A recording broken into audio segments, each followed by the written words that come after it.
शायद mark Twain ने कहा था कि बजाय इसके कि आप स्वयं को दोषी ठहराओ हर भावना के लिए, कहीं ऐसा तो नहीं आप के आसपास सारे मूर्ख भरे हुए हों। बेवकूफों के साथ शांति से काम करना बड़ा मुश्किल हो जाता है। ये एक सत्य बात है जो कई बार आप सामने वाले को प्यार से बताए जा रहे हो, पर एक चीज होती है जिसको बोलते हैं भेजा।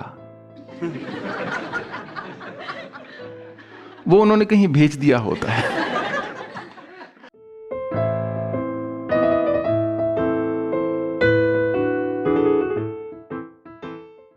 आपका प्रश्न है कि क्रोध का विकार एक ऐसा विकार है कि कई बार ऐसा देखा गया है कि ऐसे महापुरुष जिनको प्राप्ति हो चुकी है उनको भी क्रोध आ जाता है।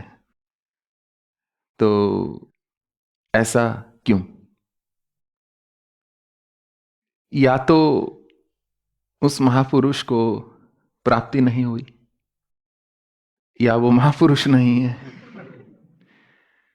या फिर इतना विद्वान है कि समझ है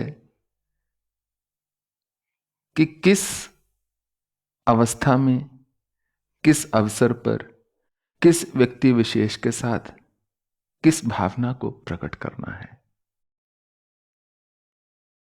एक वो व्यक्ति जो जागरूक नहीं है, जो बुद्ध नहीं है, उसके क्रोध में और एक जो जागरूक है, जो बुद्ध है, उसके क्रोध में एक मूल अंतर होता है। जो तो जागरूक नहीं, वो क्रोध को अपना सत्य मान बैठता है। जब वो अपना आपा खोता है तो स्वयं को भी खो बैठता है। वो निरंतर उस आवेग में बहता चला जा रहा है। वो भूल जाता है कि मुझे क्रोध दिखाना है, क्रोधित नहीं होना। क्रोध को दिखाने में, क्रोध को करने में और क्रोधित होने में अंतर होता है। एक होता है किरदार निभाना। जब एक स्वान जो है, डॉग, जब वो रोटी खा रहा हो, अगर वो अपने दांत ना दिखाए, उसका बर्तन यदि आप उठाने की कोशिश करो उस समय पर, तो वो भूखा ही रह जाएगा शायद। उस समय उसकी कोई ऐसी इच्छा नहीं है कि उसे आपको काटना है, पर उसको पता है मुझे गुर्राना है, तो ही मैं बच के रह सकता हूं। और दूसरा, शायद मार्क ट्वेन ने कहा था कि बजाय इसके कि आप स्वयं को दोषी ठहराओ हर भावना के लिए, कहीं ऐसा तो नहीं आप के आसपास सारे मूर्ख भरे हुए हों। बेवकूफों के साथ शांति से काम करना बड़ा मुश्किल हो जाता है। ये एक सत्य बात है जो कई बार आप सामने वाले को प्यार से बताए जा रहे हो, पर एक चीज होती है जिसको बोलते हैं भेजा। वो उन्होंने कहीं भेज दिया होता है। वो भेजा नहीं, आजा करना पड़ता है उनके साथ। वो भेजा जा चुका है, कहीं भेजा। तो आप प्यार से एक चीज बोले जा रहे हो, परंतु वो है नहीं, उसमें कोई बात जा नहीं रही। आपने कभी भी देखा होगा, एक मान लीजिए पार्टी हो रही हो जहां पर बहुत सारे लोगों ने पी रखी हो दारू, और आपको मान लीजिए कोई उद्घोषणा करनी है, उस पार्टी में कोई अनाउंसमेंट करनी है। आप एक बार दो बार बोलोगे एक्सक्यूज मी, आप प्यार से नॉक करते रहोगे चम्मच से अपने गिलास पर। ना तो कोई आपकी ओर देख रहा है, ना गिलास की ओर, ना चम्मच की ओर। जोर से गिलास को यदि जमीन पर फोड़ दोगे, एकदम चुप्पी छा जाएगी और हर कोई आपकी ओर देखेगा कि क्या बात हो गई। तो कई बार क्रोध जो है वो मात्र एक अभिव्यक्ति होती है किसी तक अपनी बात पहुंचाने में। और क्रोध एक तो वो होता है जिसमें आपने मात्र अपनी आवाज को ऊंचा किया है। एक अविद्या का क्रोध होता है जिसमें ना केवल कि आपने आवाज को ऊंचा किया है, आपने सोचने की शक्ति को खो दिया है और आप उस क्रोध में आकर कटु, अप्रिय, अहितकर वचन जो है दूसरे को कहे जा रहे हो।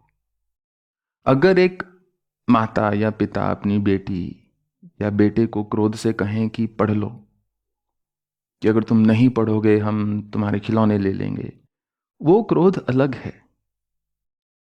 अगर वो क्रोध में कहें तुम पैदा ही क्यों हुए, जब से पैदा हुए मेरी अपनी जिंदगी जो है खत्म हो गई है और मैं शुरू दिन से ही तुम मुझे परेशान कर रहे हो, इत्यादि इत्यादि, अगला पिछला जन्म का सब जो है बाहर निकल आए, तो वो क्रोध अज्ञानता का होता है। जिस प्रकार वो भजन में है ना, एक लोहा पूजा में राखत, एक घर बधिक धरो, पारस के मन द्विधा नहीं, दोहे एक कांचन करो। कि लोहा तो वही है, एक व्याध के घर पड़ा है, एक पूजा स्थान पर पड़ा है, उसका उपयोग कैसे हो रहा है।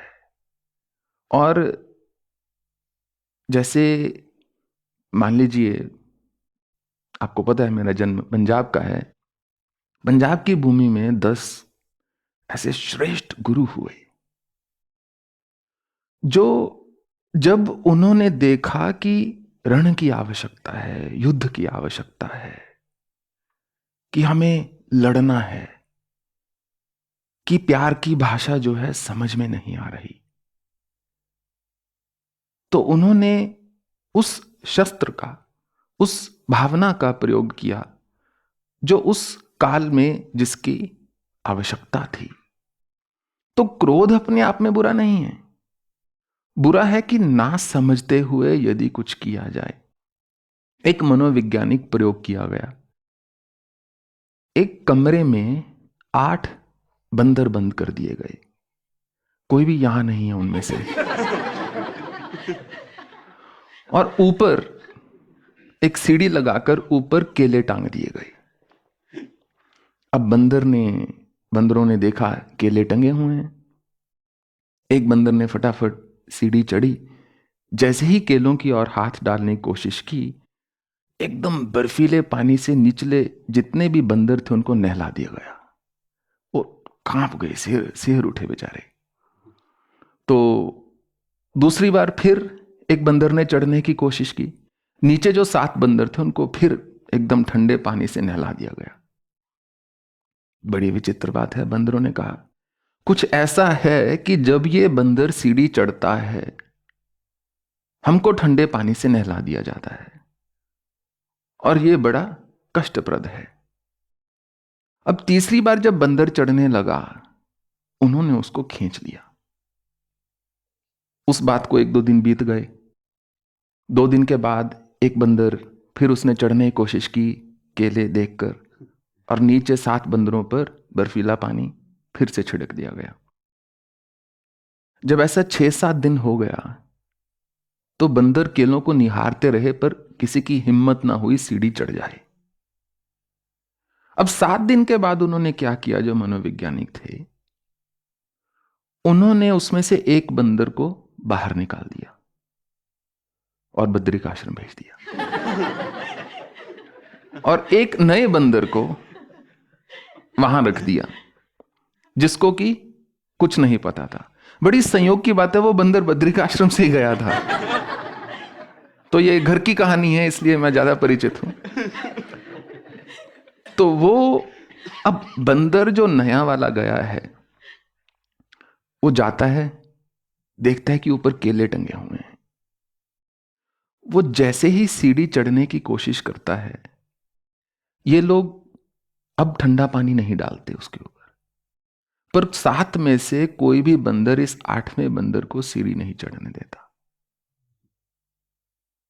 उनको लगता है कि हम पर ठंडा पानी फेंका जाएगा, तो सब बंदर मिलकर इसकी पिटाई करना शुरू कर देते हैं। खींचातानी चल रही है, वो देख रहे केले लगे हुए हैं, खा सकते हैं, ये बेवकूफ बंदर खा नहीं रहे, मुझे दिख रहे हैं, मैं खा सकता हूं, मुझे खाने नहीं दे रहे। अब देखिए कितनी विस्मित कर देने वाली बात है। एक एक हफ्ते के बाद एक ऐसा समय आता है कि 8 के 8 बंदर नए हैं। एक एक पुराना बंदर वो निकालते रहते हैं और एक एक नया बंदर डालते रहते हैं। 8 हफ्तों के बाद सारे बंदर नए हैं, किसी पर भी ठंडा पानी छिड़का नहीं गया, एक बार भी किसी ने ठंडा पानी छिड़कते हुए देखा नहीं। पर कोई भी बंदर दूसरे को सीढ़ी नहीं चढ़ने दे रहा। जैसे ही कोई चढ़ता है, सब उस पर प्रहार करना शुरू कर देते हैं। किसी को नहीं पता कि हम इसको क्यों मार रहे हैं।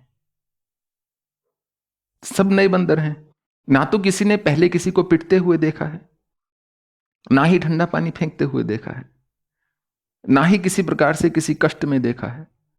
पर उनको लगा शायद ये किसी कारण से प्रथा है और उसका पालन होना चाहिए। तो जो भी भावना की अभिव्यक्ति अज्ञानता से की जाती है, फिर चाहे वो भक्ति ही क्यों ना हो, क्रोध से ज्यादा श्रेष्ठ नहीं है। जिसको हम, जो भी हम व्यक्त कर रहे हैं, यदि हमें पता ही नहीं हम क्यों कर रहे हैं, हमारा क्या उद्देश्य है, क्या ध्येय है, तो फिर सब कर्म एक जैसे ही हैं। और बहुत पहले हमने एक प्रवचन दिया था, आप उसको सुन लीजिएगा, शायद हिंदी में ही था, और बुद्ध के ऊपर था, कैसे वो चयन करते थे अपने शब्दों का, क्योंकि उनसे यही प्रश्न किया गया था कि यदि आप वास्तव में बुद्ध हैं तो संभव नहीं कि आप कटु वचन बोलेंगे। क्या आपने कभी कटु वचन बोले हैं, या आप इसका समर्थन करते हो? बुद्ध ने कहा इसका कोई हां या ना में उत्तर नहीं हो सकता। हां, बस मैं इतना कह सकता हूं, वो पूरा जो शब्द प्रिय कर हो, हित कर हो, इत्यादि इत्यादि।